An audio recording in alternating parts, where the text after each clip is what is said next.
Assalamualaikum warahmatullahi wabarakatuh. Selamat pagi, apa kabar teman-teman?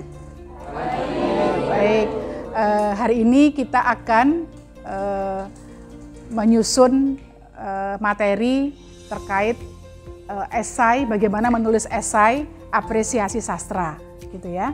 Sebelum kita memulai perkuliahan hari ini, mari kita berdoa terlebih dahulu.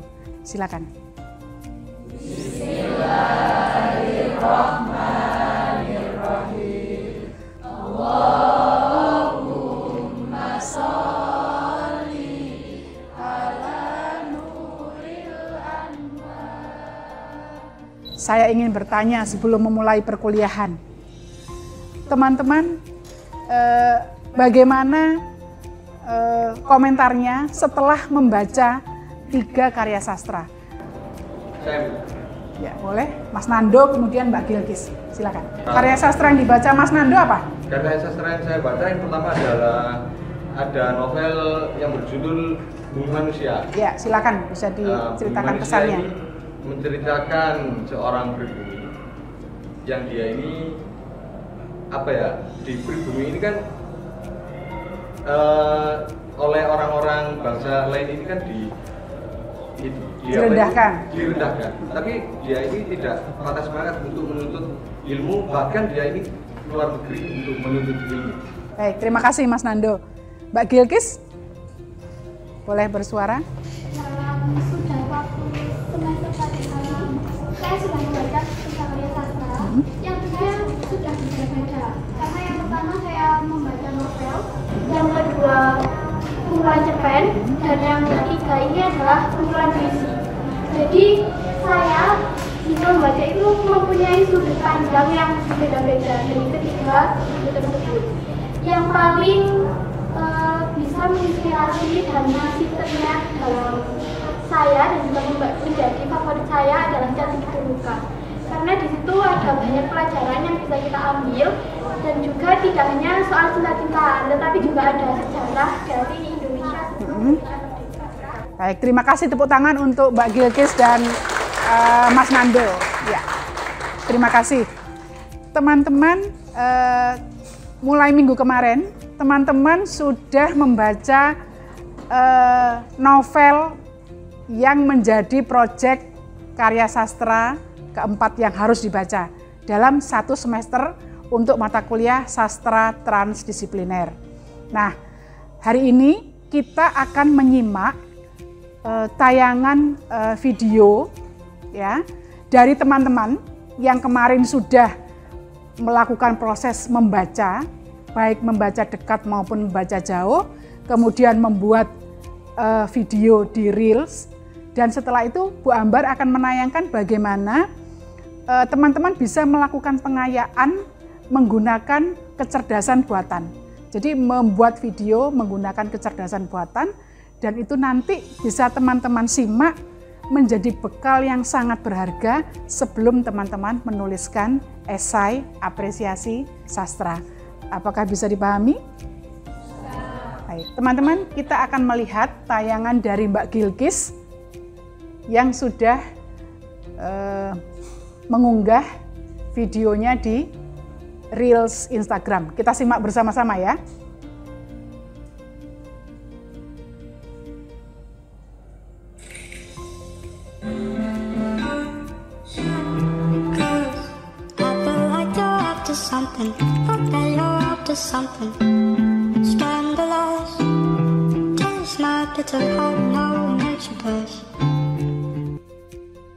Halo semuanya, perkenalkan namaku Gilkis Afinda Yahya. Buku ini diawali dengan sosok perempuan bernama Dewi Ayu yang bangkit dari kuburnya setelah 21 tahun meninggal.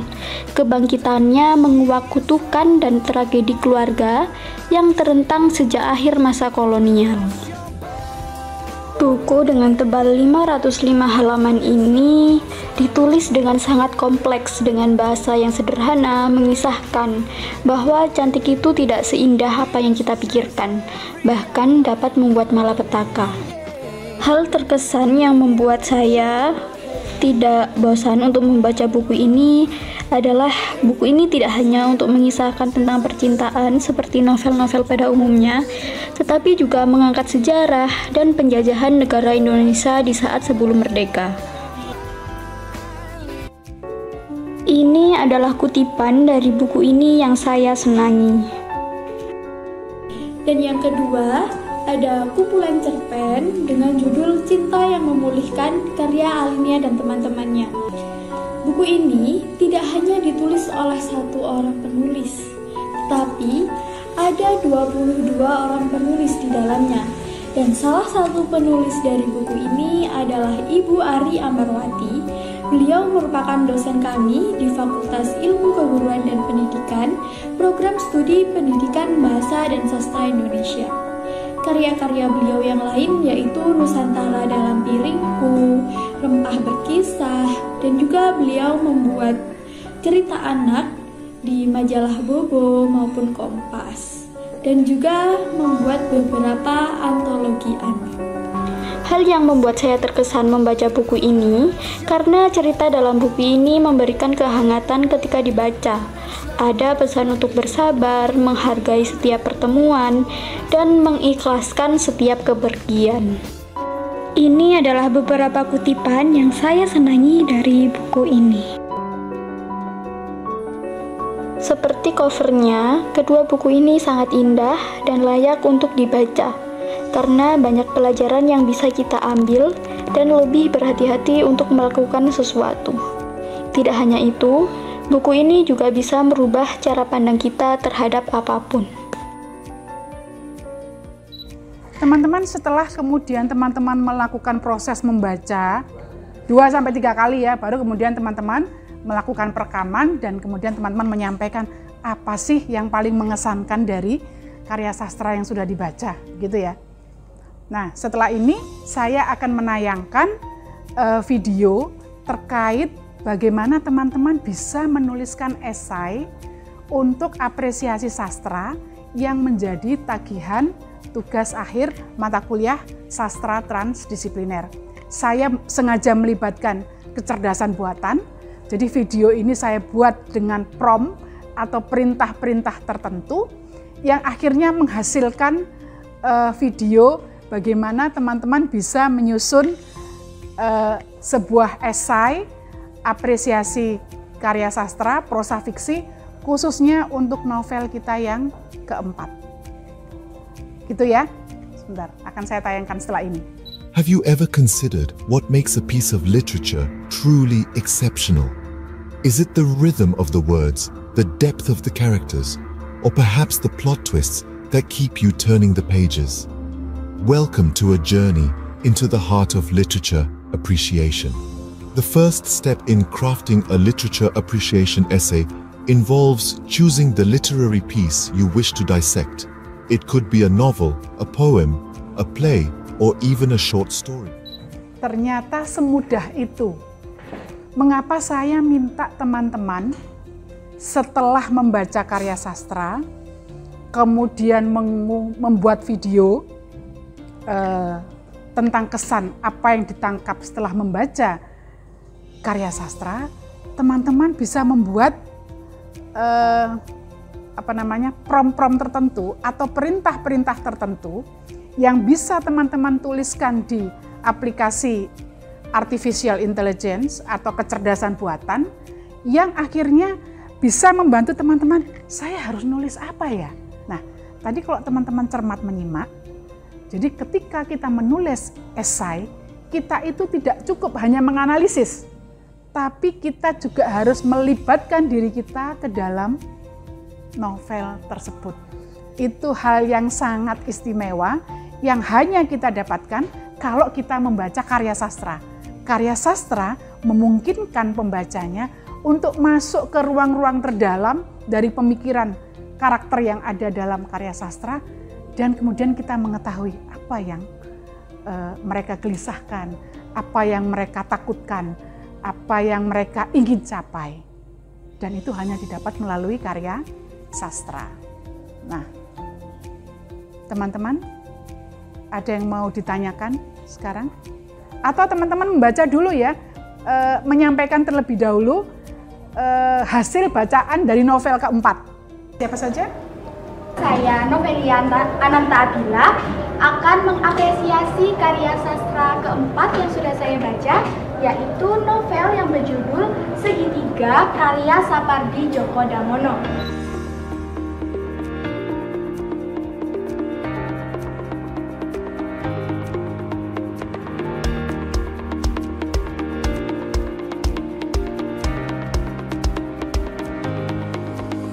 Baik, teman-teman, tadi adalah perbincangan yang sangat mengesankan.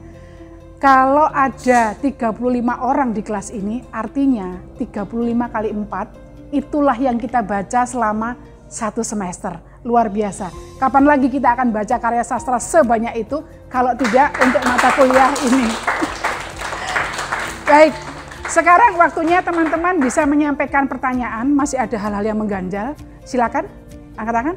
Baik Bu, terima kasih. Izinkan saya bertanya, seberapa banyak sih Bu pengalaman seorang penulis esai ini bisa menuliskan tentang pengalaman pribadinya yang relevan yang akan dibuat buku esai tersebut? Terima kasih Bu.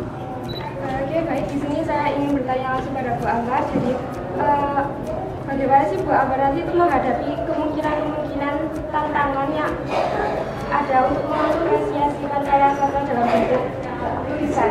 Baik, pertanyaan yang keren semua ya.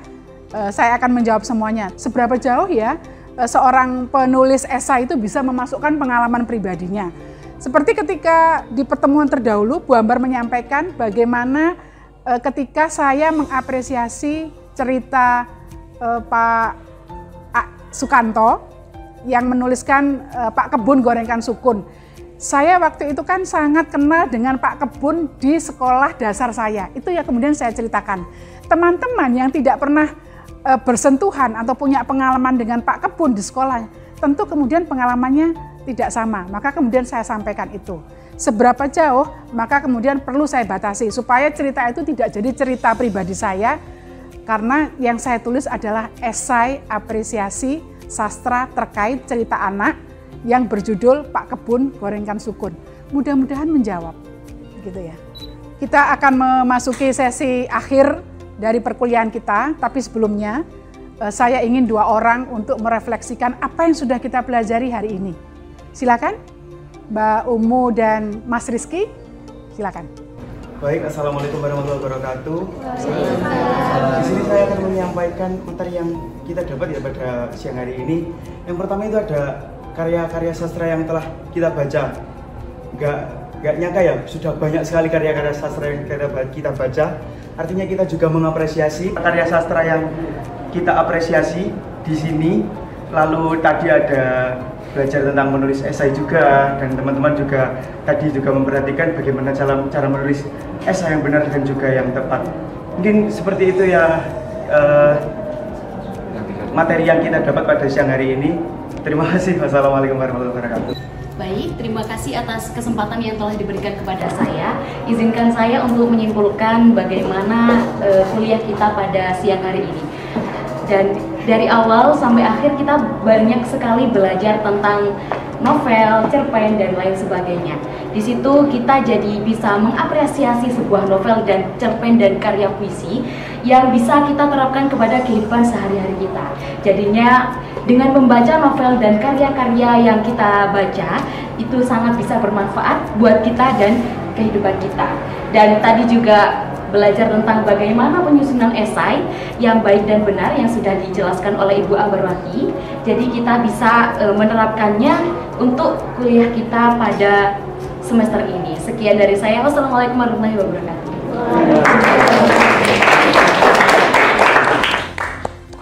Baik, sesi perkuliahan kita hari ini sudah berakhir. Kita ketemu lagi pekan depan. Jangan lupa laptopnya dibawa, karena kita akan langsung menyusun dan menulis esai dari novel keempat yang sudah teman-teman baca. Saya akhiri, selamat siang. Wassalamualaikum warahmatullahi wabarakatuh. Silakan berdoa mengakhiri perkuliahan.